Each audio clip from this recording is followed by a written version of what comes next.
Ayan no, kayang-kaya niyang umabot ng 20 watts. Kaya legit na legit talaga tong power bank na to. At kita nyo naman sa phone na ginamit ko, naka-supercharge siya. Ito yung Tranio TK15 mga tol.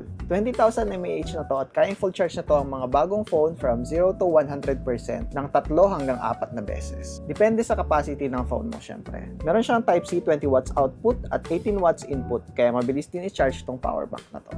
May Type-A naman na 22.5 watt. At meron siyang dalawang built-in cable, isang Type-C dito sa likod at isang Lightning naman dito sa taas. At ang kagandahan nito, nagiging lanyard yan o sabitan pag hindi ginagamit. At dito naman sa side ang kanyang switch. Pag on mo yan, makikita mo na yung capacity dito sa harap. At pag naka-fast charge siya, makikita mo may PD din na nakasulat na kulay green.